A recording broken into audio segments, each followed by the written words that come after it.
Hey everyone, welcome back to the channel. Now, before I begin, I must say that I am not a medical professional. Do your own research. Don't just rely on anybody on this internet, social media, none of it, okay? Make sure you guys do your own research. But everything I talk about here comes from my personal journey walking through hospice care with a loved one, and this loved one was actually my father-in-law, and what I've learned along the way.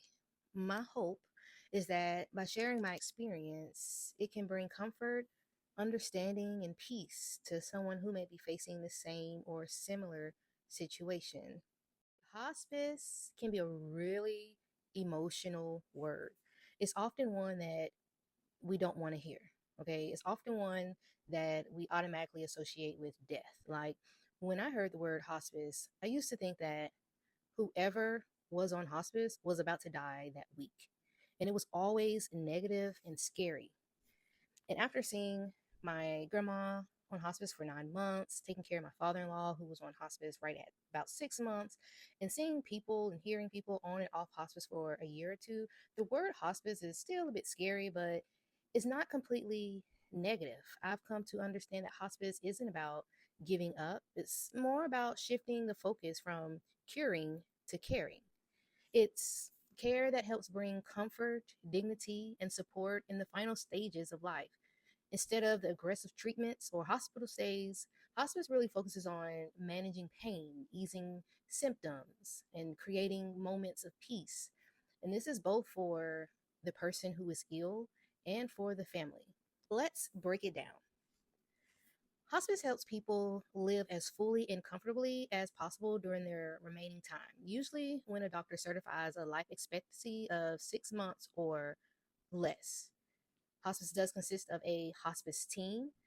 They include doctors, nurses, aides, social workers, chaplains, and even volunteers. So the doctors, they oversee the medical care. Um, they oversee the pain and symptom management. For us, we only had one doctor who we never seen, to be honest. The doctor did review all notes from the staff regarding my father in law and had meetings with the team to discuss any changes if needed, and he would sign off on it. Although the doctor wasn't physically there in our home, the doctor was definitely aware of everything that went on. The team consists of nurses. The nurses visit regularly to monitor the symptoms. Some administer medications if the patient isn't at home and educate families on care. We had our regular nurse that came out twice a week in the beginning, and then eventually our nurse came every day as the illness progressed. We also had on call nurses available outside of work hours. Our nurse was amazing. I mean, amazing to the point she felt like family. On the team, they have home health aides and caregivers. They help with personal care like bathing, dressing, grooming. Our caregiver in the beginning came 3 times a week, and they pretty much just kind of stayed at 3 times a week.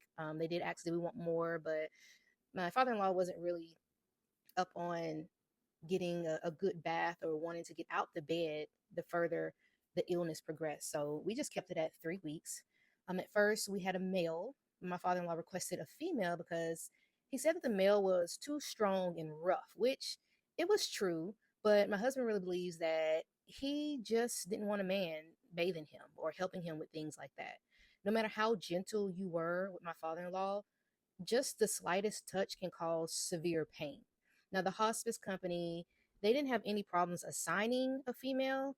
And because my father in law still wanted the male, he came out um, on like maybe like once a week. And that was just for a social visit. So he was lucky enough to get two caregivers, one just to, do his regular personal care. And then the other one was just there for a social visit. They have social workers. They're the ones that offer emotional support, counseling, and help with practical needs like finances, legal documents, things like that. Now, our social worker, she was just okay. She was very pleasant and welcoming in the beginning when we seen her, but after that, it was really hard to get in touch with her. And she would say she would visit, and then she don't. She really didn't help as much as I thought she actually would. I will say she did have many cases that she had to handle on her own, which could be the reason she didn't seem helpful. So our experiences, our experience with that totally could be different from yours. So don't count the social worker out. Another person on the team is the chaplain or the spiritual counselor. Now, they provide comfort and guidance according to the patient's belief. Our chaplain was great. He did come weekly. He would pray, play music, and just hold a conversation with my father in law during the times he was actually able to like stay up a bit. Sometimes the chaplain would come and, he would say hello, and then it's right back to sleep for him. They also have volunteers that might be on the team.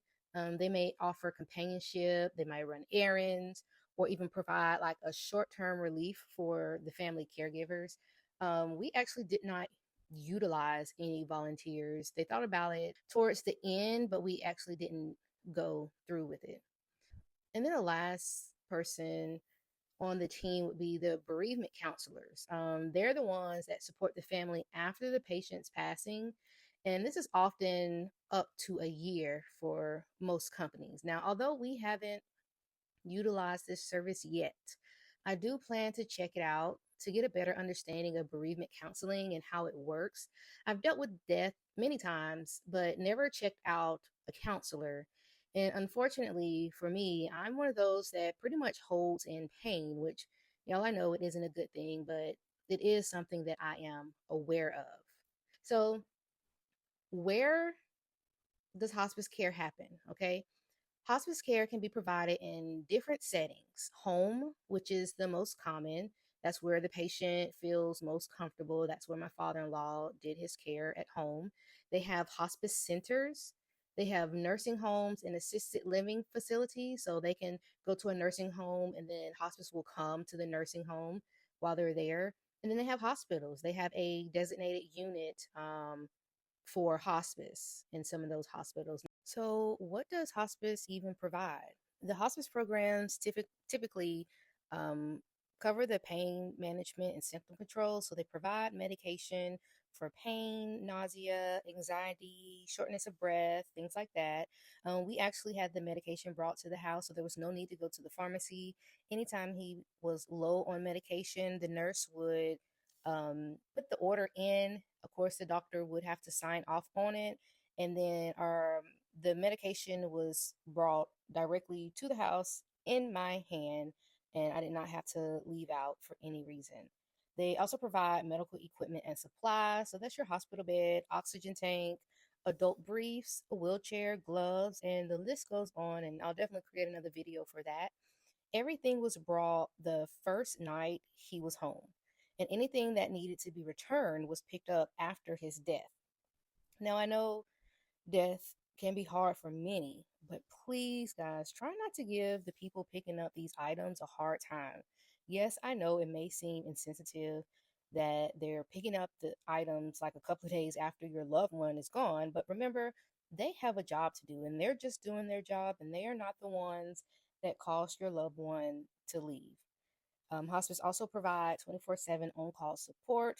The nurses are available around the clock by phone, even for emergency visits. So I think that this was wonderful to have because things tend to happen on the weekends and after normal business hours.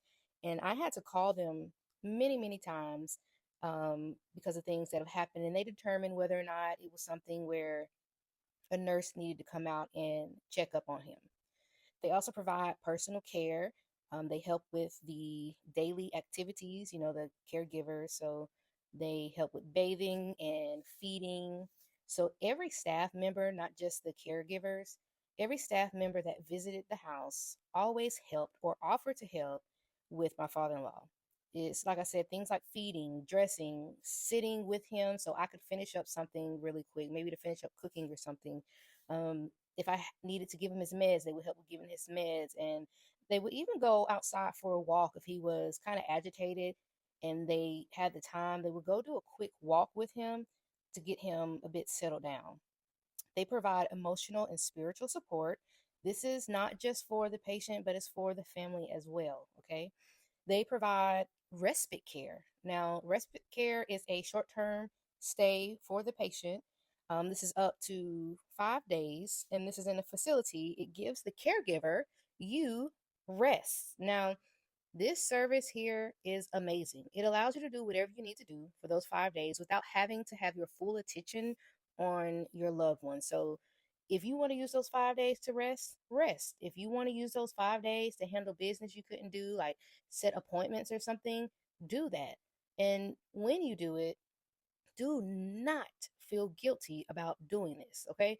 You need your rest. And also, your loved one gets a chance to get out and still feel like they are living life, okay? The facility that my father in law went to, it was a nice facility. He met with other people. He was able to play games. He was able to get snacks that he really enjoyed doing. So he actually enjoyed doing snacks he really enjoyed eating. But he enjoyed it. Now, he told us he did not like it, but you could tell that he enjoyed it. And actually, a week later, he wanted to go back. So, if he wanted to go back, that meant he enjoyed it. So, do it for yourself and do it for your loved one. They also provide bereavement services, which is grief support for family after death. Okay. So let's take a look at the cost and coverage. So here in the US, hospice is generally covered 100% by Medicare Part A, Medicaid, and most private insurance plans. The coverage includes the staff visits, the medications related to the terminal illness, medical equipment, and supplies. Now, one thing that is not covered is an ER visit. Okay, so let me explain. If your loved one falls and, let's say, breaks their arm or something, and you have to take them to the ER, hospice will not cover that under their benefits. You have to be taken off hospice, but the process is fairly simple, okay? You just let your nurse know that, hey, I got to go to the ER. And on their end, they would do something. To me, it's like a hit of a button that puts the benefits on pause. And you can go ahead and take your loved one to the ER.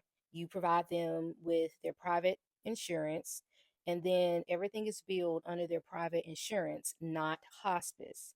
And then once you get back home, you're all situated, you just let the nurse know or somebody on the hospice team know that you guys are back, and then they will begin billing everything back under the hospice benefits. Now, when I first heard that we had to come off hospice, it to me sound like we had to take them off hospice, fill out some paperwork, and then put them back on. But honestly, it's really, really simple. We just had to let them know they took him off, did whatever they had to do on the back end, and then when we brought him back home, they were able to, restart services. It was just like it was never canceled, okay? Because the nurses came still routinely, so we didn't have any pauses in what we were doing. Now, as far as eligibility, a person is eligible for hospice if a doctor certifies that they have a life expectancy of 6 months or less. If the disease actually follows its usual course and they choose to do the comfort care over the curative care. Now, if the patient lives longer than 6 months, it's okay. They can continue to be on hospice, and the physician just recertifies that the condition remains terminal. We had to be recertified in our state every 60 days. So someone came out to evaluate my father-in-law. They pretty much just checked his vitals, watched his interactions, asked about his urine and bowels output, his eating habits. It really just felt like a normal nurse visit. So nothing was strange about that. But they did come out faithfully and recertify him. Now let's talk about family roles. Hospice encourages family participation, okay? Families are often taught how to provide hands-on care, how to give medications, how to recognize signs of discomfort or nearing death.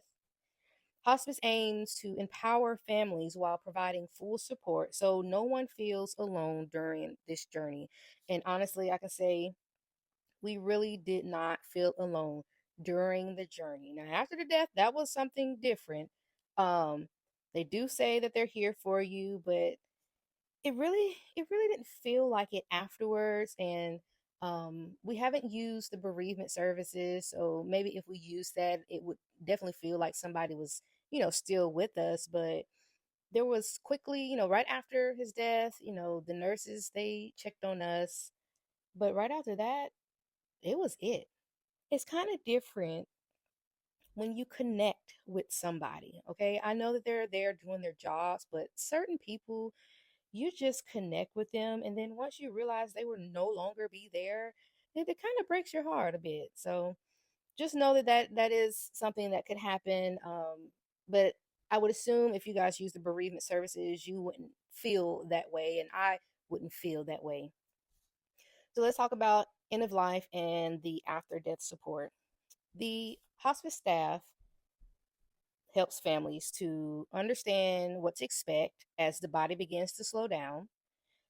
We did have a nurse that when she came and checked on him, she pretty much like, well, from what I've experienced, his body is saying he has about 24 to 48 hours, but we're not in control of that. Only one person is in control. And when the spirit is ready, the spirit is ready. Okay. They provide comfort measures and emotional presence. They handle the pronouncement and coordination with the funeral homes. And then, of course, they offer the grief counseling and the follow up support. Now, hospice neither hastens or postpones death, okay? It affirms life and regards dying as a natural process. This approach centers on dignity, compassion, and living fully until the end, surrounded by love, peace, and rather than pain and medical intervention. Now, we were told many, many times by the nurses and um, the help aides that my father-in-law was a dead man walking. That's what they told us. And if you've seen him before he came to our home, you would have believed that he was a dead man walking. But honestly, I feel, and others would say this too, that with him coming into our home, having that love and stability allowed him to live longer to us.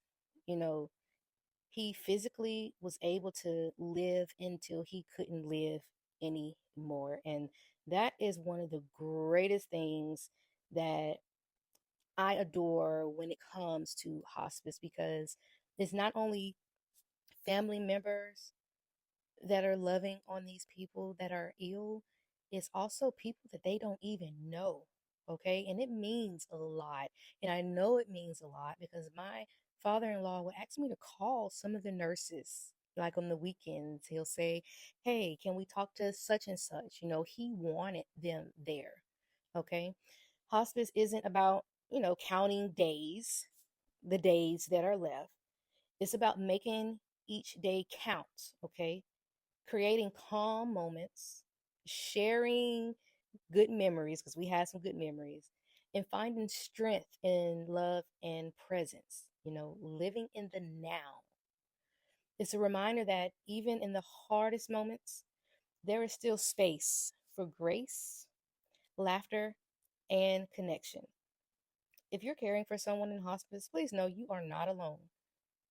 There are people and programs that are ready to walk beside you and help carry some of your weight. Shoot, I'm here. Okay. Type something below and let the community help lift some of that weight that you're carrying. You know, again, I'm not a medical professional, but I hope that sharing my experience gives you a little more clarity and comfort as you navigate this season. If you find this video helpful or comforting, please like, comment, share, subscribe, okay? And feel free, like I said, to share your story in the comments. Sometimes just speaking your mind can ease you a bit. We're all here to support you, okay? Remember, you are doing better than you think you are.